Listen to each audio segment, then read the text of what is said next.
is some hype in here for the boys on Falcons in this game too. The question is for can CLOUD9 do it? They had a rough game one. They've come into this game two. They switched things up. We're seeing things like the Luna come out. This hero, it's great. About that. Yep. This hero wins games. You know, so seeing Watson on Luna, that's something to be confident about. And I mean, the last pick, right? No one on the Earth Spirit. We know he can pop off on this hero. He can. It can be a bit of a risky pick at times, but we'll see how much he's going to be able to make happen with it. But they do have the two big guns. The Sand King, the Luna, that's probably the big one that most people are looking at because these have been pretty dominant throughout this tournament. As you heard it there from AUI, they have a plan for it. And, okay. You know, I'm looking at some of these things, you know, I was talking last game about that DK with the Mage Slayer. I think that's probably going to be something they look to at least address some of that magic damage that comes out, and probably just more mitigation. It's a big thing that Falcons does like to do when they see these type of things. And maybe some like distance heroes that can burst this Sand King and stuff, so no one, be careful, you ate a second chakra. Yeah, Maori with the body blocks. Is he going to have enough burst with this next chakram to kill him? Whirling Death, sorry. Yeah, sorry with the Whirling Death. Yeah, you confused me. First blood indeed, Maori. Oh, well, that's quite the way to start. Yeah, you talk about sort of Falcons' approach, or coming out already with the question marks. Nice and early this game. I mean, he landed all of them. He landed literally 3 in a row onto him. You have to be very careful when you're playing these strength matchups, just because you get the double stat loss reduction. It's 12-second duration. Once you get hit by that second one, it's tremendous how much damage it does. Or Whirling Death. Keep saying shock. Whirling Death. Well, we'll see how that continues to go. But yeah, quite the start there for Marine getting that first blood. But yeah, talking about the strat that Falcons had against the Sand King, it's sort of the panel touched upon. It seems like their strat is to just kind of do what they always do, right? You look at some of these hero tier levels that they've got on the heroes that they've managed to get through this draft, Falcons. It's pretty terrifying. You've got, what, 2 Grandmaster tier heroes, of course, with what? Mar on his Mars and Marine on his Timbersaw. You heard it from panel, right? They said this is probably the most Falcons-looking draft. And you saw the last draft. It was a pretty Falcons-looking draft as well, too. They've got all their comfort. You heard, I mean, how he said it. Maureen asked for this hero. So, yeah, getting that kill right off the bat. No one actually got 4 CS on the first wave afterwards, but now it's Maureen is going to have a fantastic time at Katomi. He's looking pretty dead. Skeeter takes him out with a Breathe Fire. This lane is not going to be easy. Yeah, this is going to be a real true test for CLOUD9. Can they beat Falcons when Falcons, they're absolutely in their element with this draft. Yeah, and they have this Mars and the Snapfire also top. So, I mean, looking across the board, all 3 lanes, they're super strong. They actually have probably an advantage across the board in these. The Luna lane is the one that maybe can be a bit more volatile, but it's a ton of burst damage between a Snap and a Mars to go for something like Luna that can suffer versus that. So we'll see if Fishman can deter them and protect Watson. He really needs this game. And what do you think overall was the reason for the decision regarding where they put the Sand King, right? I think we heard from the panel, right? They kind of maybe wanted to see it stick to the mid lane, but making this alteration, is this just sort of down to preferences from no one, would you imagine?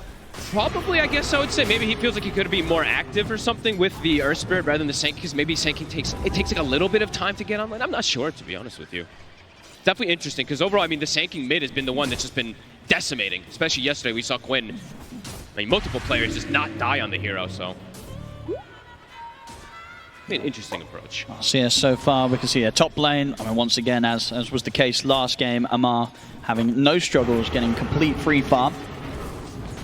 And just, yes, down on the bottom lane, Skeeter having a bit of a slower start, but obviously countered by the fact that he did get that early kill. So he's not going to be too unhappy with the state of the lane down bottom, and they're able to hold it in good position, Falcons. Katomi does get a pull off on the side there, so we'll at least be able to get good positioning for DM to get farm. And just keeping eyes on what creep snaking gets, that's kind of the big one to allow them to bully DM. Yeah, so far, not too bad for DM down here. It was starting a little weird. He had to bring a salve to reestablish the lane, but now getting that good CS. Yeah, just this mid lane. Mid lane's a problem. It's going to be very difficult for no one to recover. We're seeing him starting to really fall behind in last hits, and that's just going to remain the situation. Very hard to sort of turn that mid one around, especially after that rough first blood. Top lane. He's in trouble. They're going to have him. Fishman and Watson able to run him down as Crit gets caught between the two of them. Nicely done. Of course, Watson's farm up here also looking pretty nice. This is probably the best lane that I would say that they have going for them. The Sand King in the Wyvern lane can be a little bit volatile because it's versus this Enchantress, but the top one should go quite well. Bottom. There's actually a rotation. They're going to be able to get this easy kill onto Katomi there. Straight away, making the call to make that play. Oh, they just left the courier. Oh, okay. I guess they were more prioritizing onto going for the kill onto DM. They They might just be able to have. I mean, has he got, yeah, what sort of way has he got to play out of this? He's not really got a lot at all. Second blood grenade. He's going down. Falcons making these early rotations, getting these kills. You were doing very well. As all whilst this happens up and down the map, Maureen continues to have a very nice time in the mid. We're seeing, no one trying to drag some creep waves, trying to find a safer way to get some farm out of this early game. That is the nicest thing that you can do on a lot of these mid laners, is just kind of dodge the matchup in a way. We used to see Maureen actually do this a lot when he'd play like a bad matchup on a Primal Beast or something like that. So no one should be able to keep that farm going. And overall for his game, if he can actually get onto some of these squishy supports, could do some explosive stuff. I think the big timing really is just going to be if he's going to be able to get a good Vessel. Because the Vessel is going to be crucial to pretty much kill any of these cores. Fishman. Look at that catch onto Snaking, but the heals are coming out. See them try and bring in the damage as well from Kataomi. Should have a solid chance of this. I mean, using the micro to throw the rocks back and hold Fishman away from them. They bring in the rotation of no one and... verifies there as well. Snaking, he's making them work for it. They're going to get him. But it takes a lot of time and a lot of resources. At least no one gets the last hit. Maureen has it 6, so has no one. Power Rune. They're on top of crit. That's a nice move. Okay, CLOUD9 getting these kills across the map where they make these movements with the two of them, and indeed, no one being a part of this, getting this very crucial early involvement. Maureen cleaning up whatever stands next to him, really. I mean, so many of these heroes are going to be so vulnerable to the incredible amount of burst this Timber Saw is going to be doing throughout all stages of the game. He's got an amplified damage rune as well, ready to play with when he looks to go again on someone. So this Timber does remain pretty terrifying. He's going to be a big problem. I actually potentially want to even see like these early moves, let's say from even Watson or something, to get a swing around. I think that's actually the best kill threat that they can have once they've got the Eclipse online and like Lucent Beam maxed up.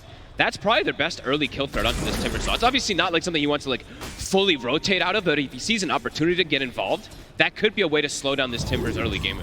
They're going to try and go for DM. Maureen coming over, ready to bring in the damage if Skeeter can get the setup. He got him. And he's got the opening Dragon Tail. The Chakram's coming out with the amplified damage. It's a huge amount of burst. He'll burst strike over towards the trees. Can he play his way out for this? Can he risk an attempted TP out? I don't think so. Maureen's in on top of him. Another round of the Chakram cuts him down. And Maureen continues to rule the map here as the Timber. Top lane, no one. Making a rotation of his own, looking for Amar. It's a good cookie attempt from Crit to try and get Amar back to safety. Giving him a little bit of a chance to retreat. Amar's going to look over towards the H. He's able to dodge the roll, look for the deny. He's not going to find it though, because no one is able to get the hit in to take him down. But this may just cost no one his life as Falcons turn up with the numbers. They'll look to punish and they'll successfully do so. And all 3 kills go to Maureen. Maureen's Timber. It's just getting so much out of this early game, folks. It's devastating, and they don't really have damage early game, as we were mentioning, to kill him. He's not even going to go for any type of early protection. He's just going damage, going straight for Kaya. It's already explosive how much he's able to do, and it's just fast rotations, as we've seen. This is kind of the way that Falcons always play. Skeeter is not hesitant to get involved. He will go through these gates. He will TP to bring the action to any of these dives that any team will bring to them. And he's just going to immediately go back down bottom to be able to continue that pressure. And it's no deviation. I imagine it's going to be some type of Blink Mage Slayer. Same kind of style build from him. It just fits really nicely versus this CLOUD9 lineup to be able to make those aggressive moves. Yeah, and with his position right now, it's just the nature of the hero. It's just not something that CLOUD9 are going to want to look to dive in and try and take out. So very easy for Skeeter to find these moments to get those items online in good time. Unless CLOUD9 brings some sort of heavy rotation, something that involves the Luna as well. But it looks like that's not going to be the way they want to try and do this. They want to just allow Watson to have the space and keep their half of the map, keep the area that the Luna's in completely protected. Yeah, I was saying like with like the first Eclipse, something like that, to try to find the Timber. But if now at this point he just has to go to jungle, get the Mask of Madness, get that farm, and yeah, it's going to be up to no one when he gets this Vessel how much he can do. Can he start shutting down some of these tanky cores? He is very close to it. But Falcons already 2K lead. All 3 cores soon to be at the top. Just no one in between them there. And they really are, yeah, so tanky, all 3 of Falcons. Vessel's done. It's got to be go time, and it feels like it's got to be constant coming out here from no one. He's got Magnetize available. The top tower, it's dropping a bit too early for him to get up there to contest it. They're going to have to let that one go. Skeeter with the pressure of the Dragon Form, successfully taking away these objectives. And CLOUD9 not interested in looking to fight in that area right now. They'll look to get the grab onto Crit. Fishman's got the setup. Should be an easy one here to allow no one to start building up those charges on the vessel. See if this can be the beginning of the snowball effect that no one really needs to find on the Earth Spirit this game. I mean, a kill's a kill at this point, right? So anything he can find is going to be nice, but does want to be able to find one of these earlier kills on one of these tanky cores before they get some type of mitigation or a way to remove this vessel. Radiant's middle tower is under attack. Power Rune will spawn bottom. Malrine. Tommy is going to be able to take that one away. Not quite yet having the 6s on the supports. That's probably the next sort of timing that Cloud9 are looking towards there. And relatively close, both halfway through the 5. Once they have those ults online, at least one of them can look to pair up with no one on these rotations. This is very nice too. DM needed some type of accelerant for himself. His lane went pretty well. Of course, yes, he did die twice, but all things considered, it wasn't absolutely horrendous. So now is able to back up, finish off a little bit here, and they are smoking. Is the 6 hit on the clock? Not quite yet, but Katomi has gotten it. It's going to be up to no one to get that initiation. See if they can find Snake King. Not going to get the clean opening onto him, and even if they do, it's not the most appealing target. TP start to come in. Falcons, they're ready to respond. Instant jump. They do indeed take down Fishman. No struggle whatsoever. I mean, Cloud9, they're just not able to find the angle to really get in and catch Falcons by surprise. Skeeter's looking for an angle to potentially jump. Malrine is starting to push forward here. And Katomi does have the 6 himself, so they do have the curse to help turn things around if Falcons start to collapse in onto anyone. Watson's getting some space. This is pretty nice. The attention's been drawn toward another lane, so is able to get that safe farm here. And they don't end up losing DM. They'll lose a little bit of their triangle here, but we'll be able to evade the gank. Taking the tier 1s out of the side lanes, they can look towards the mid now, Falcons as well. Could be an interesting thing that Cloud9 can actually do is what I've been seeing in a lot of these times. Falcons TPs with a lot of heroes, so there's definitely situations where I could see Cloud9 like force a move and then immediately back away when they see the TPs to start getting some potential map advantage. Not the easiest thing to do because they have that far catch with the DK, but... DM showing in the mid. That's too aggressive. Certainly is. I don't know what else he really expected there, and yeah, Malrine continues to rub it in with the ult chat. Oy, oy, oy. This last big timber at the top. No answers just yet. See them trying to start some action in return. I mean, no one takes his chances there to see if he can get a grab. Not going to be the case. We'll be able to at least push Falcons away from trying to take the mid-tier 1 at this moment. Malrine is just absolutely massive. Skitter as well. No pressure's really been put onto this DK. They're farming across the board. Yes, Watson's farming, but it does feel like you're looking at Falcons and they feel much happier with their draft. Playing into this Earth Spirit that wants to get aggressive early on. Yeah, they know how hungry Cloud9 is for action. Yeah. So yeah, these moments past, the efficiency. The numbers are certainly showing that Cloud9 not getting quite as much out of the map as Falcons. And Malrine with this regen rune too can look to play wherever he wants. He can play aggressive and he probably won't die. A 1? He shows himself. And the kisses are coming out.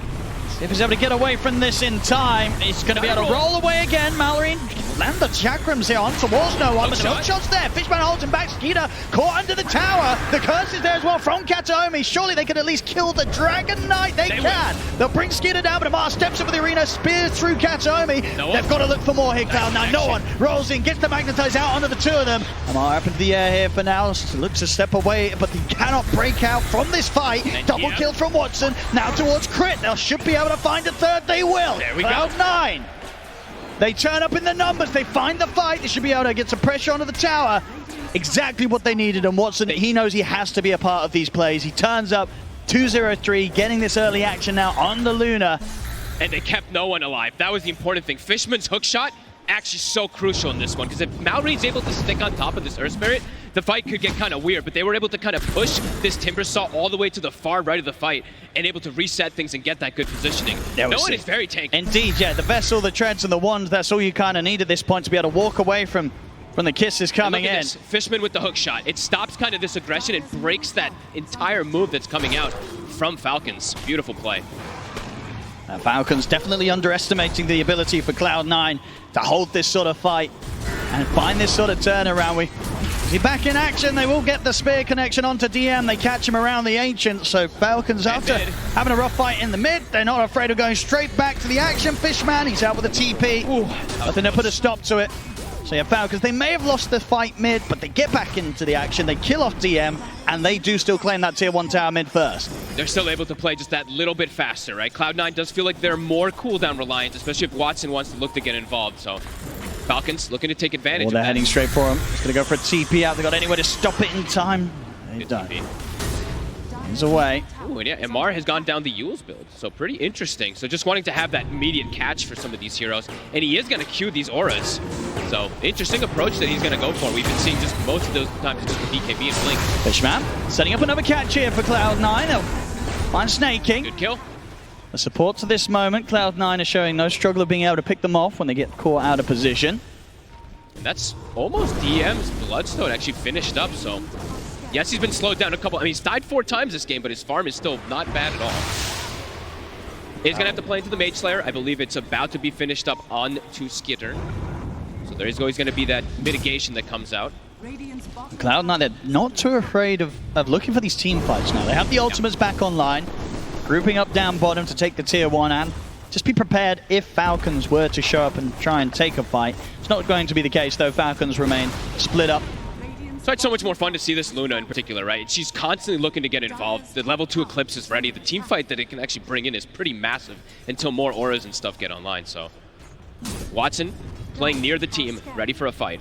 Yeah, he's had an excellent balance so far between the AFK farming and joining the team for these movements, these objectives, and these crucial fights that they needed to come in and make sure that Falcons don't get away with.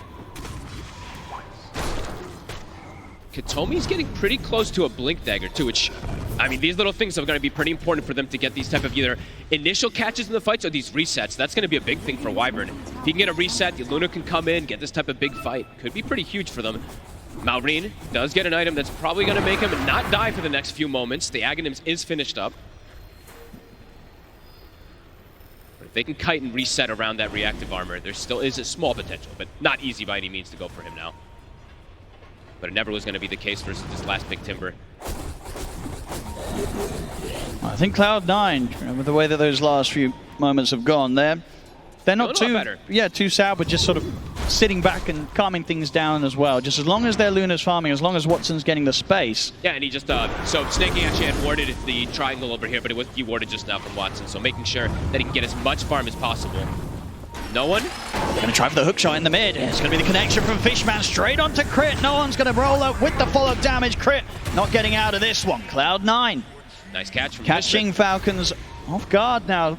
A few moments in a row. This Clockwork is looking quite a bit better than the Bane, I would say, in that last game. You know, it's one of his 2 classic heroes, but he's 5-3 and 5. All of his connections have been pretty damn good for the team. Oh, and DM, of course, it happens. He gets the Bloodstone, and he gets the Vampire Fangs. So we'll see how much they can actually do to withstand versus this insane healing that comes out if he's able to get the connections. Yeah, it's going to be very tough to go on him. Yeah. They have Mage Slayer, like we said. They have some forms of damage mitigation, but this is like the timing, and we've seen it so many times in this tournament that the Sand Kings become pretty difficult to deal with. Yeah, Falcons, quick TP move down to the bottom tier 2 so they can try and strike Cloud9 from an angle they won't expect. No one's already seen them, though. Just looking to protect the power in spawn, force back Cloud9, but as I say, Cloud9, they're not going to be too afraid of taking the fight when it presents itself, especially if they have the crucial information on who to jump, and both of Cloud9 supports ready with these reactive ultimates to try and break apart anything that Falcons throw in as a team. As long as they don't lose somebody before the fights, they should have pretty good options to take those 5v5s. He's safe, he's safe. This time he does get away. And they're dodging nicely, and Watson is getting very, very farmed in comparison to Skitter. Skitter's being very involved, constantly looking for these plays with the Blink Dagger. Watson's getting involved, but he's a Luna, so he just naturally farms absurdly fast. Level 16 already up on him. And no doubt about it, this game too, definitely going to be much more of a challenge for Falcons as opposed to the experience they had in game 1. Cloud9 getting everything together this time. It's falling into place much nicer than what they tried to do with the first match. So much nicer to just Luna in comparison to Terrorblade just looks night and day difference, really. Starting to make the move through Falcons jungle. Cloud9. They're very close to BKB on no one as well too, which is going to protect him a lot versus that chain stun burst. Who's going to make the jump first? They've got eyes on towards the mid. See Katomi. And it's going to be the jump for Skitter first. Straight over towards the Wyvern. They burst through Katomi before he can get off a single spell. This is over towards DM, see if they can chain this into anything else, Falcons. DM, it's got Burst Strike up in a second, and with the cogs down, it's hard to reach over and grab him. They'll turn for Fishman instead, as Maureen comes in with a Chakram slow. A second kill to be found, Maureen once more, but they're going to turn straight away with the burst, the Eclipse, they bait him in, they turn around and kill him off, they take down Maureen. He's not able to get that reactive armor off, the instant stun comes out, beautifully done. Quick moves, and of course a high value kill there, going into the hands of Watson, who gets the last touch onto him.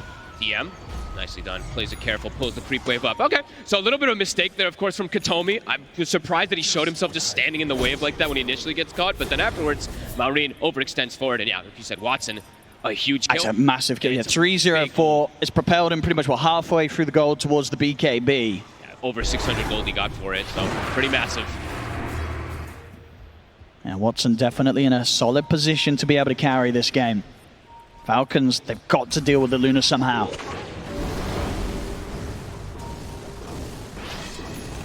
Skinner gonna focus maybe a little bit more on getting that farm going so that he can try to match his... Drop him a little low, they'll be alright. And Falcons, what do you think the move's going to be now from them? Is it just to try and look for these pickoffs? I think so, just look for fights. Yeah, absolutely. They've got the pipe and the mage slayer now, so they do have heavy damage mitigation versus the Sand King. Yeah, I don't think it's going to... Oh, with the Burrow Strike of the Bloodstone Hill, is it enough to keep him alive? No. Brief fire nuke from Skeeter finishes off the job before things start to get messy. Hey, that's Mage Slayer plus pipe, so even though he's got Bloodstone, even if he gets it off, he's going to die because he's not doing too much damage. Skeeter, he's trying to see if he can get the catch on a Fishman. Fishman got the jetpack, trying to make it up the base. Dragon Tail will connect Maureen in with the Chakram damage. They've got the Cold Embrace. The burst is enough to go straight through it and take him down. He gets the reactive off, so he knows he can dive deep there. Creeps pressuring in on the top as well. Falcons can look to try for finishing off the tier 2. TM has to be more careful with his positioning a lot now. It's 5 deaths for him. Yes, he's tanky. Yes, he's got his Bloodstone, but they've got the ways now to address it. He has to be more careful when his team is not near him. Smoke is up. They want to fight this Cloud9. No one looking to start things with a blink out.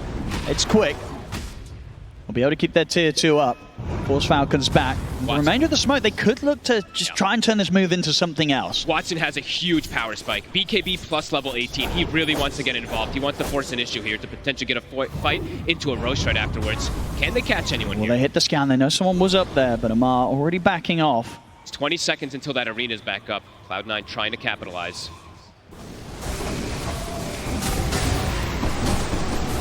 Can't quite find anything. Have to go back to address their lanes a little bit here. No one is still smoked up for a moment, but just gonna look to play around Watson. Now Maureen wants the BKB online before the next fight. Makes sense. Tons of magical bursts. Could definitely see multiple of these being picked up soon. But the auras, they're definitely there. They're starting to get there at least on one side. Cloud9 not seeing any of these auras being built up yet, except for DM, who's... How close is he? Actually, he's about to have that pipe. Okay, so... Definitely going to see these big fights kick off with crazy damage mitigation. If DM's able to survive in these fights, could be very impactful. Yeah, I mean, that's the thing. Sort of between the pipe active and passive, the aura, and then obviously the Cold Embrace, there's good chances for saves to come out from Cloud9, keeping one another alive, even if Falcons do really focus their burst on a target. They just have to be very good with this positioning. I've seen now a couple times Katomi slightly out of position, same thing for DM, so... Got to make sure that they have that blanket to protect Watson, and now making another clever move here. Daytime, they can go for this Roche. They see Heroes top. And with Watson as large as he is, should be a pretty quick Roshan. Falcons, looks like they may just settle for taking the 2 tier 2s, get that top one, maybe even pushing it on towards the mid. As I imagine they're going to expect that this Roshan is occurring, but not making any movements towards it. So this Roche should freely fall into the hands of Cloud9. Feels like one of the closer games that we've had so far on this main stage, especially in this mid game. Sometimes we've had toward the later stages, but this one's kicking off beautifully. Watson, absolutely enormous. Skeeter is starting to catch back up there, of course, but yeah, still a bit of a deficit for him in that Luna. The team fight execution, it's gonna have to be massive. We saw Falcons last game have some pretty crazy kind of kiting around when Cloud9 hit a timing. See how it's going to go down this next one. Both teams gathered up. Well, Falcons not afraid to fight into the Aegis. They've got eyes on towards Watson. If they want to head over, they're going to maybe look for no one instead. They'll get the opening Dragon Tail stun. He's not going to get the chance to get anything off. He was considering looking to turn up and help out. And of course, he feels strong with the BKB and Aegis. does have the rest of the team relatively close, but they won't, and they don't need to force it, right? They've still got 4 minutes to play with Sages. No need to try and find a fight whilst no one's out of the game. They need the numbers. They always need to have this. Like, they can't fight 4v5 pretty much in any means unless it's some crazy high ground advantage that Watson has possession of. And this is a high ground advantage, but they are under vision at the moment. This could be dangerous right now for Cloud9. They see it coming. They have that ward in mid lane, so they do see Skeeter stepping over. Just keeping their distance, Cloud9. Watson's turning up. The respawn is coming. Her Spirit's coming back very soon. They've got to get some sort of big connection with either the hook shot or the curse to try and start the action off. Falcons not letting them have it. They split back up as soon as no one's back in the game. Just these macro plays, reading the map, not wanting to force an issue into a 5v5 that could be dangerous versus this Aegis. They just still want to play around those pickoffs and wait until that Aegis goes down before a full fight. All right, it's really going to be on Cloud9 to Now it's time to charge at them, get aggressive, force some sort of action to occur, but between these 3 minutes of the Aegis. Might just go for perhaps maybe hitting a tower or something here. It's always dangerous though versus Falcons.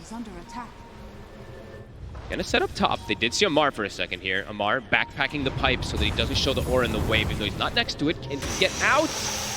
They gotta see him just the moment he's out. Amar making the call just in time. They're playing the map beautifully on Falcons. The advantage that Cloud9 has from this Aegis, we're just seeing the gold lead actually increase for Falcons because they're just dodging the movements that are coming out. Yeah, it feels like it's definitely going to take Cloud9 to just be a bit more heavy-handed with the pushing up towards the towers. It's just scary. If they want to get involved in some action. Because, Falcons, they're not letting them get it anywhere else. No, it's just scary sometimes going for like a tier 2 or something versus this much team fight. Blink Dagger now as well on Amar. He's going to be ready with the setup, ready to throw that extra sort of threat in towards the backlines, towards the supports of Cloud9.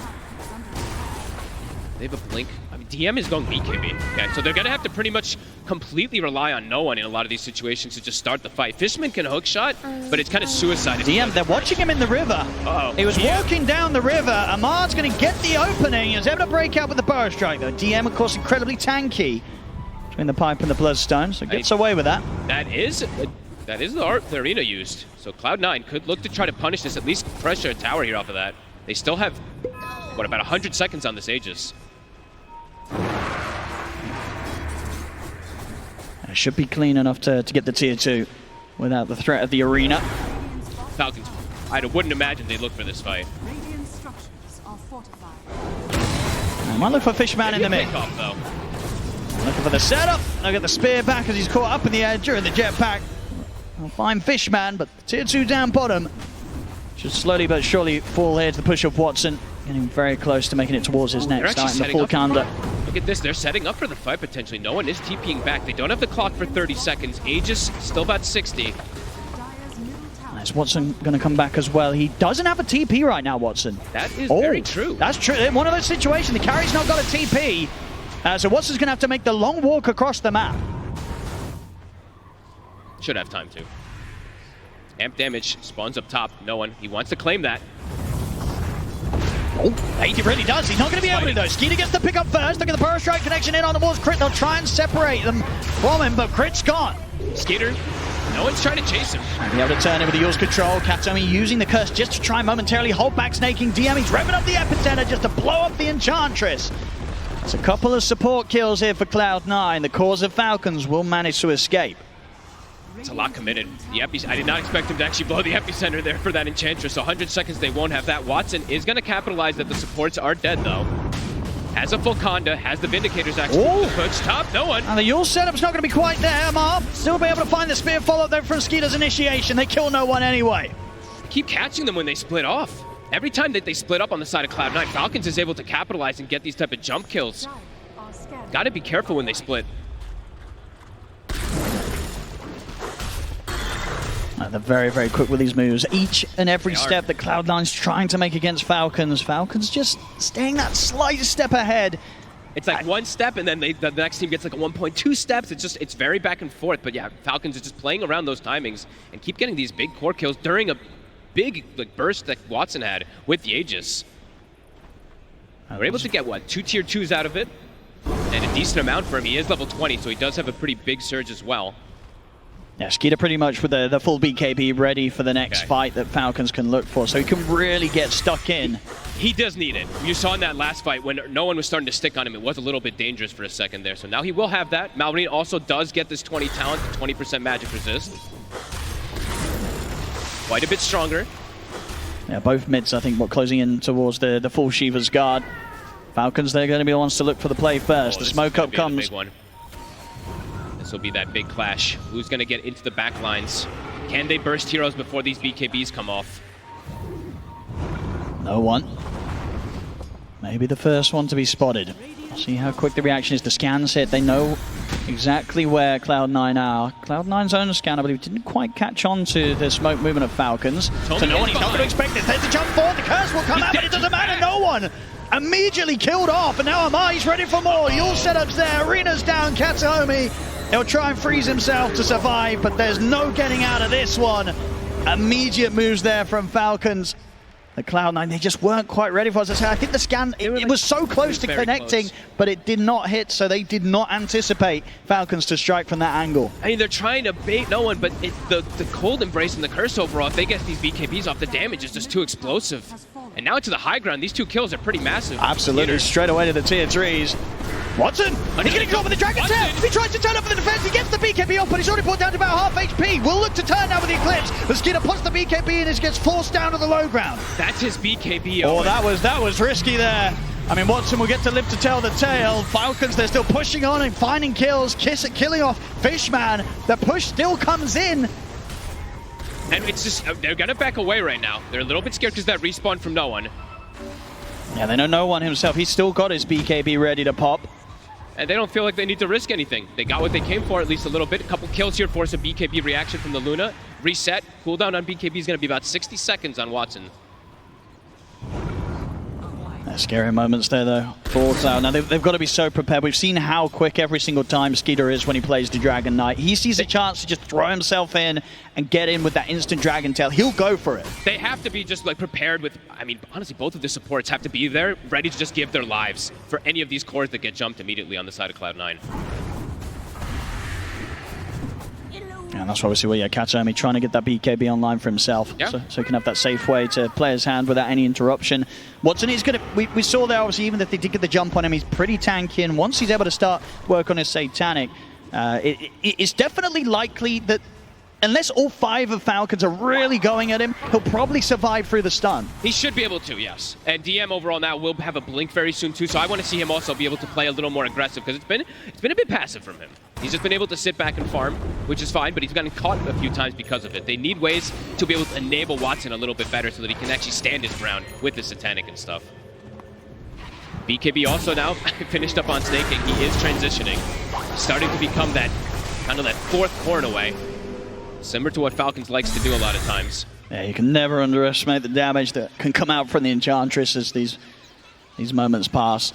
There's so many things that CLOUD9 have to consider when they look for their way into the fight. I guess the good news is for them that they do have multiple jumps themselves, right? The blink on DM, the hook shot. Now they do, yeah. And now, obviously, no one. He's going to be the first probably to go in each and every time on his Earth Spirit. I kind of want to see one of the supports on CLOUD9 maybe get like a 4-staff or something just to be able to reposition, because if they're able to just get these type of chain stuns and just instant burst somebody, it's a big problem. So if they can at least just stop that for a quick second or something there, it could be huge. Because I see even Malrine, I believe he just picked up a blink too. So Falcons is looking to just detonate a hero immediately on the first stun. Yeah, this could be quite the explosive fight. Falcons, 5-man smoke heading straight towards CLOUD9, but CLOUD9, they're through the twin gate. The Roche is going to start respawning soon. 40 seconds. They're both looking to prepare for it. Yeah, Falcons can set things up down here. I guess when it spawns, it's going to be close to moving to the other side of the map. Yep. So just really a case of who sets up on which corner. Ooh.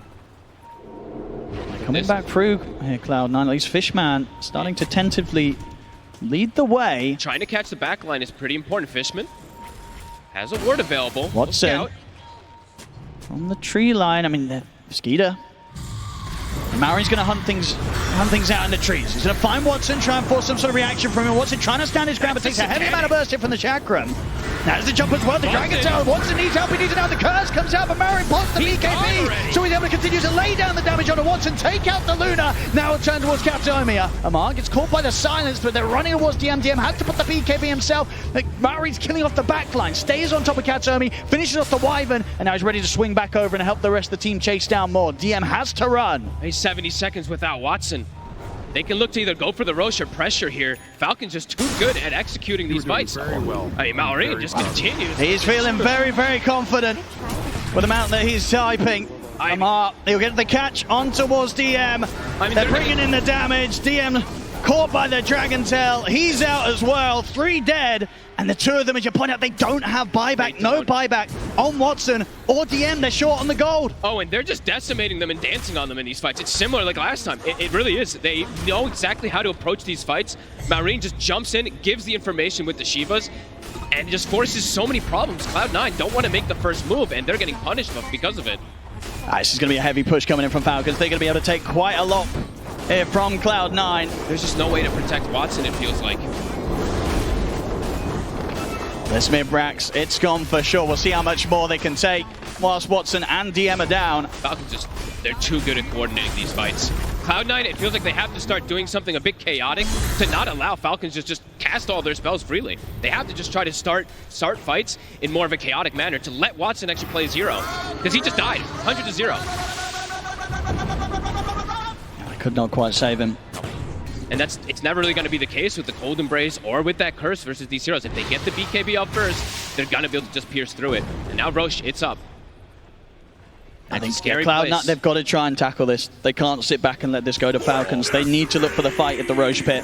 Look at Mars item build. Something I don't think you'll see too often from any other Mars player, but very interesting stuff going on here. Crazy catch range that he can use on his Yules. I mean, everything's increased AoE. This is an interesting approach. All right, let's see if it pays off. So far, so good. They're sitting at a 16k lead, and they're on the verge of taking this Roche. Unless Cloud9 can do something crazy. He can play so far back and jump the back line. No one's going to try scouting things out. Rolls in immediately, but Maureen, he's ready to respond. Gets to jump over towards Fishman. Fishman drops the cogs down, but Fishman, he's going down for sure. See if Falcons can look to chase out more. The Sun's there, but no one quick with the BKB. He's going to roll in aggressively, look to start the fight back. DM's in with the control on towards Maureen, but Maureen pops the BKB. Watson hasn't got enough damage at this stage to take the Timbersaw down. The arena's there. The Spirit of the two of them. Amar able to catch both as they burn through DM. Watson's BKB soon to come to an end. He's got to start backing away here with no one. Skeeter does with the Dragon Tail. The curse is out, but Skeeter puts the BKB before so he can continue to beat into no one. Turn towards Kataomi in the tree line. The Cold Embrace ain't going to save him as Kataomi's out as well. Only Watson getting out alive, and Fishman, it's a die back from him. Oh, and they're just too damn good at executing these fights. Cloud9 tries to cause this type of panic. They tried to do the chaos. Again, Falcons, they just danced on it. Amar patiently waiting in the sidelines till those BKBs go down. He gets the 2 crucial targets. Watson's able to reset, but the damage is done. 4 heroes gone. And they just don't have the buybacks yet. DM still short on the money. Same to be said for Watson. Even if he goes in and tries to stop them, he's only going to have one chance of slowing down this push from Falcons. Cloud9, are they even going to get a chance to come in with one final fight here in their attempt to hold on in the International? The top racks are gone. Amara Malrine working on the bottom set. Might be one last try in 15 seconds, but it might just be a Megas already afterwards. With the fortification that they're going to have one more fight in this Cloud9. It has to be better than anything we've ever seen from them so far this series. Mallory just pops the BKB. Won't be able to finish up the Mega Creeps. Respawns are coming out, no one. Oh, Watson? He's got to be careful if Falcons are backing off. Can they stop the TP? It's going to be tempting. Maureen, he's already out. They weren't able to reach in and punish the TP out right underneath their noses. Get away. Spear as well, stopping no one from getting a catch onto Amar. They just cannot punish Falcons as Falcons. They'll safely retreat. I mean, Falcons, they didn't finish off the bottom set of racks, though. So Mega Creeps aren't up quite yet against Cloud9. When was the last time that Cloud9 got a core kill? It's been 18 minutes since they've been able to find any of the core heroes on the side of Falcons. It's just supports. Every single one of these fights, they just tank the spells and then the cores are just able to reign supreme. And it's just over and over again that they're able to get these resets as well, too. A telescope now for Amar, getting up these tier 4 neutrals and Roche. I don't know if they're going to be able to make it in time. I think this time around they've just got to let it go. Can they really make it to Roche in time? Or do they have to just settle for the high ground? They're going to be able to scout it at least constantly with That's these rockets. true. They might be tempted. But Amar and Mallory, they're ready with the counterplay, hiding in this tree line. Can Fishman go for some type of steal play? Falcons is It might be stopping worth for a trying moment. for it. But I'm saying that though, he of course his buyback's on cooldown, so Yeah. would be him out for good if he does go for that sort of play. I mean, He's DM opening and up the Fishman are slots. tempted. There, he just put 2 backpack bracers. Okay, put him back in. Falcons is... It's slowing Falcons down a little bit. They keep backing out of the pit in anticipation of the fight. They burst They're quickly to collapse back in and take the Aegis, take Roshan down. Falcons in prime position now to go for that killing blow. Snaky has a moon shard as well, too. I mean, the damage is coming out from everybody on this lineup is absurd. It's just who do you go for it at this point, really, on CLOUD9? Like, you need to just try to find this back line, but the front line is the issue, too. Oh, the bottle drop. Amplified damage set up here for Watson. This could be crucial. They need all the damage They can get, it do. feels like. This gives them a little bit of a hope. Small. Very small. See if they can execute it on the high ground here. Falcons, they seem to be ready to go in. They do. Level 25 on Malrine. Snake King trying to get some information first. Oop, little awkward there. They're going to back off. The hook trust in. Catch on the Snakey, but Mari's in straight around towards Fishman. No one's going to look to back Fishman up. Rolls forward with the BKB. They get the burst strike connects on towards Amar, but Fishman's gone. Watson moves in with Eclipse, but they get the jump on him with the Dragon Tail. He's caught, and Watson stands his ground, or at least attempts to do so against the DK, and he's succeeding. Skinner's getting brought down, like they're taking him down once. Can they do it again? He's still got the BKB ready to go. Over towards the arena. They managed to kill Amar off. Immediate buyback comes out for no one as CLOUD9 know with Amar gone. Maybe this is their chance to take a fight and to hold on in this game. Watson pushing forward. Can they find more in the tree line? Blast will catch over towards the trees, but Skeeter, he's in onto Kataomi. The curse is there, but the damage from the impetus is bringing Kataomi down low. Get the cold embrace off. Kataomi tries to scramble back over towards his teammates, but he'll get left behind. Kataomi out for 50. Buybacks available. Skinner. Looks like he wants to try to continue chasing Watson. Oh, and they found him! Skeeter's in with the Dragon Tail. Watson's not going to be getting back to the base right now. The buybacks are coming out. They're trying to save him, but Watson's gone. Out for 90. No one. He's got them coming in with the burst trap, but they just don't have the damage to kill Falcons off as Maureen survives. No one at DM are gone. GG is called. Falcons take the series 2-0, and it's the end of the line here for CLOUD9. They're just too good at team fighting. Even that.